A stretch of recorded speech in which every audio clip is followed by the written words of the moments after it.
Hello students, welcome to video lesson 6-2. Today we are going to be talking about parallelograms and some of their properties. Now a parallelogram is this shape right over here. It's basically a slanted rectangle. It's a four-sided shape. Its angles are not necessarily 90 degrees or anything special at this point, but by definition, the definition of a parallelogram is a quadrilateral, which, by the way, means four-sided shape. Four-sided shape. We should remember that, hopefully, from our discussion of polygons previously. A four-sided shape, or a quadrilateral, with both pairs of opposite sides parallel. Hence the name, parallelogram, right? So what we need to see is we need this side to be parallel to this side, and then we also need this side here to be parallel to this side here. Now remember, when we start marking pictures and segments that are parallel, if we end up with more than one pair like we have in these parallelograms, we use double arrows on one set and then single arrows on another set to denote that they're not parallel to each other, obviously, because they intersect in the corners, but they are parallel. Two arrows parallel to two arrows, one arrow parallel to one arrow. A couple more vocabulary things that we need to know about parallelograms before we get into these properties. Number one, opposite sides. When we talk about opposite sides of a parallelogram, what we mean are the sides of a quadrilateral, or in our case today, a parallelogram, that do not share a vertex. Okay, so opposite sides in this parallelogram would be this one, and this one would be opposite sides, and then this one and this one, okay? Opposite angles are angles of a quadrilateral that don't share a side, okay? So for example, this angle would be opposite of this angle, right? This one's top left and bottom right, and then this one would be opposite of this one, okay? So opposite angles, opposite sides, hopefully both of those make sense. When we talk about angles that are right next to each other, we call them consecutive angles. Consecutive meaning one right after the next one. They're defined as angles that do share a side. So in my example up here, consecutive angles would be, let's say this one here, and then this one down here would be consecutive right next to each other. This one here would also be consecutive with this one over here, and then this one's consecutive with this one. So any two that are right next to each other as you go around the shape are what we would consider consecutive angles. Okay, now with all of that vocabulary in mind, we're going to start looking at properties of parallelograms.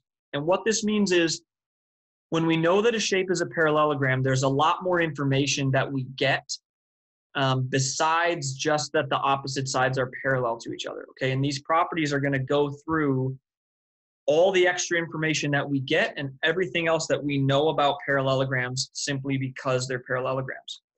Now, your book calls each of these theorems, which implies that we are going to have to prove them. I'm only going to make you prove one of them, and I think it's a pretty easy one to prove because it uses same side interior angles, and parallel lines, same side interior angles add up to 180 and all that stuff. So I'm going to make you prove that in your homework, but otherwise the book proves some of them. Some of the other ones are homework problems. We're just going to assume that they're all good. Okay, now we're not really going to call them theorems. We're just going to call them properties, okay? Property 1, property 2, property 3. So if we look at this first property, theorem 6-3, which you can find on page 359 of your book, this I call parallelogram property number 1. Okay, parallelogram property number 1, and that is how I'm going to want you to use this property in proofs and things like that. If I ever ask you to justify an answer, parallelogram property number 1.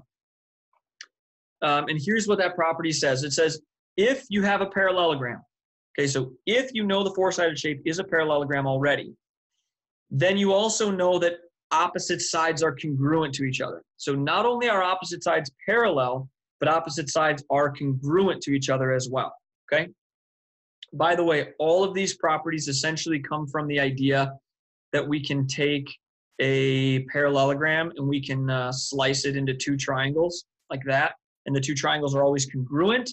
So therefore, the corresponding parts are always congruent. All right, so parallelogram property 1 says exactly that. If you have a parallelogram, then opposite sides are congruent. That's the key for parallelogram property 1. Opposite sides are congruent. Parallelogram property 2, I'm going to actually copy this down there. Parallelogram property number 2 says that in a parallelogram, if you have a parallelogram already, you know that every pair of consecutive angles are supplementary, okay? And this is the one that I'm going to ask you to prove in your homework. This one does not involve triangles, okay? So I lied a second ago. This is the only property that is not proven by two congruent triangles. This one's proven simply by knowing that this angle and this angle here are same side interior angles. If you were to draw our parallel lines in that transversal side that cuts across. And we know from back with the same side interior angles postulate that if you have same side interior angles for parallel lines, they have to equal 180 degrees. So that's what parallelogram property number 2 says, is that every pair of consecutive angles, meaning right next to each other as we go around the circle, or around the shape, I should say, they all have to add up to 180 degrees, okay? Now, property 3 is very similar. Property 3 is talking about opposite angles instead of consecutive angles. I'm wondering if some of you can already sort of see where we're going with this. Opposite angles in a parallelogram have to be congruent. Okay, they have to be congruent. That one's sort of proven by the previous one and then the congruent supplements theorem. Okay, again, we're not going to prove this, but some of that should sound familiar to you, hopefully. So if you have a shape that is a parallelogram, then you also know that every pair of opposite angles across the shape have to be equal in measure, okay? Have to be same measure. In this case, A and C, B and D have to be the same and equal. Okay, so that's parallelogram property number 3. And then finally, parallelogram property number 4 is about the diagonals, of a parallelogram. Okay, so remember that diagonals just mean we are drawing lines from one corner to another that is not right next to that corner. So if we draw the two diagonals in a parallelogram, the interesting thing is that those two diagonal segments always bisect each other. So remember, bisect means to cut in half. So they always cut each other into two equal pieces, meaning they always intersect at the midpoints, okay? So they have that for you right in this picture right here. By the way, this theorem, now we're on page 362 in your book, all right? So we have this B to E is congruent to D to E, right? This diagonal BD got cut into two equal pieces. This diagonal AC also got cut into two equal pieces. That happens every time you have a parallelogram, all the time, no matter what, okay? So we have those 4 properties of parallelograms. If you are given a shape and you know that it's a parallelogram, or if the directions in a problem say it's a parallelogram, then you know these extra pieces of information, okay? Property 1, opposite sides congruent to each other in length. Property 2, consecutive angles have to add up to 180. Property 3, opposite angles are congruent. Property 4, the diagonals cut each other into two equal pieces. All right, so that's essentially it for notes in this video. However, I do want to talk to you briefly about what this is going to look like in your practice problems from the book. Okay, most of the application here is algebra. Okay, so if I get myself a new slide and I make for myself a parallelogram. Okay, if you are given this parallelogram and you are told, hey, this is parallelogram ABCD,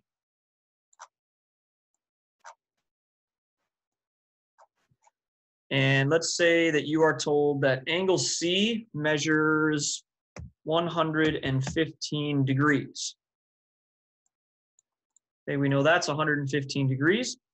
Based upon that, you should be able to find the measure of all the other angles, the other three, B, A, and D. Okay, and that's based on our properties. Because we are told this is a parallelogram, we know some things about the angles and how they're in relationship with each other. Okay, so if we first think about angle A, well, because of parallelogram property 3, angle A and angle C, which are opposite angles, have to be congruent, which means angle A is going to have to be 115 degrees as well. Okay? We know that because they're opposite angles. They have to be the same. We also know that angle C and angle B are consecutive angles, right? They're right next to each other here. So angle B has to be supplementary to angle C, meaning they have to add up to 180 degrees. So to find angle B, we can simply do 180 minus 115. We end up at that angle being 65 degrees. Okay, and then angle D, we can find a couple different ways. We can either say it's the same as angle B because these are opposites all the way across, or again, angle D is consecutive with angle C. So we can do 180 minus 115 again. That one ends up being 65 degrees as well. Okay, so we can find angles no matter what in any picture. We can also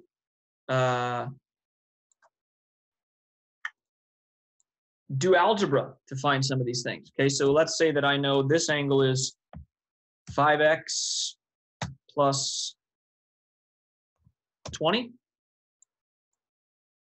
Okay, that angle is 5x plus 20. And I know that angle A up here is 3x plus 20. Let's go 3x plus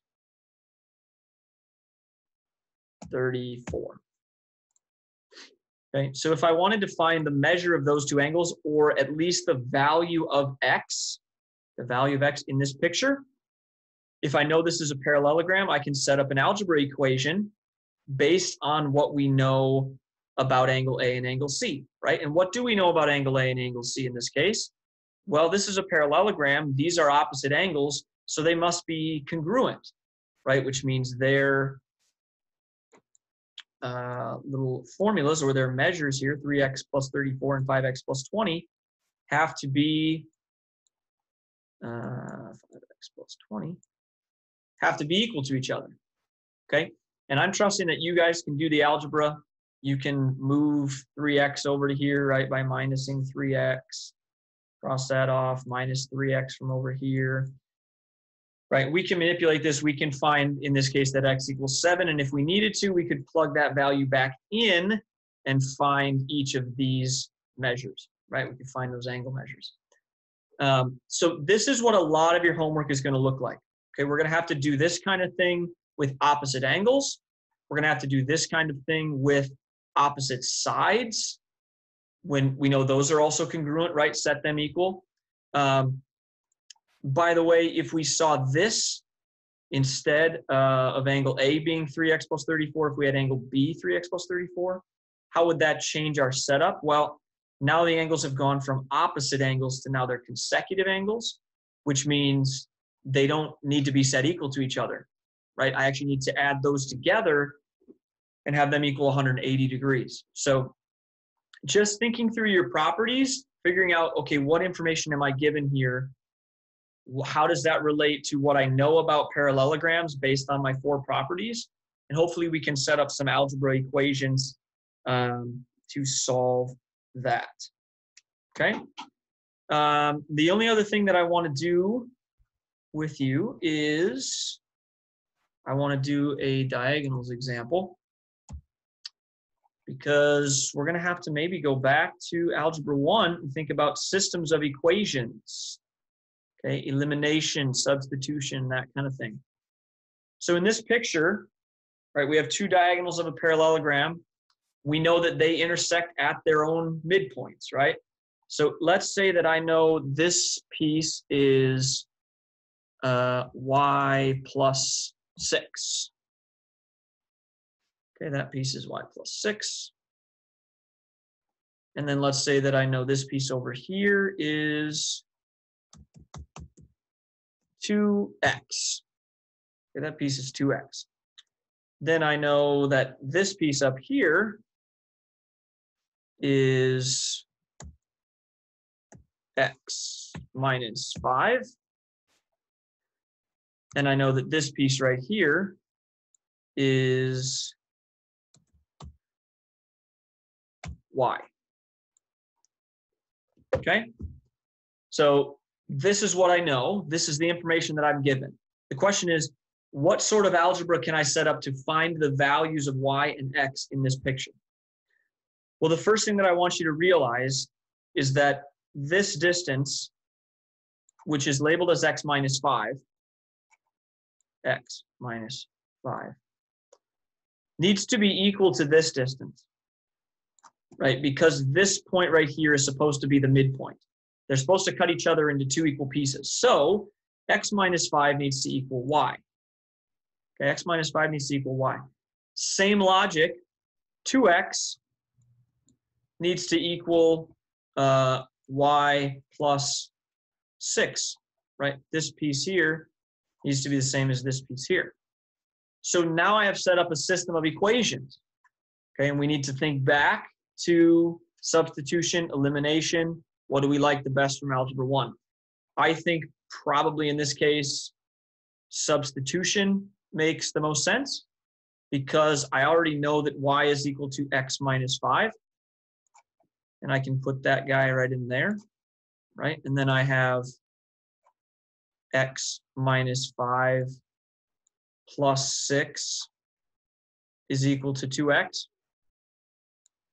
And then this is an equation hopefully we can solve. If we change that to say x plus 1, this side to say 2x. Now, if we actually solve for x, it ends up being 1, I believe. And then y would be -4, which doesn't make a lot of sense in this particular picture, but that's what happens when Mr. Freitag makes up examples. But this is the general premise of when you see diagonal problems where there's x's and there's y's, it's probably something like this. Okay, a system of equations, try to use substitution, solve for one of your variables, plug it back into the equation at the top and find your other variable, okay? If you have questions about any of those problems, I think there's maybe just one of them in your homework, number 15. But if you have questions, reach out to me. Otherwise, that's all I have for you. We'll talk to you soon.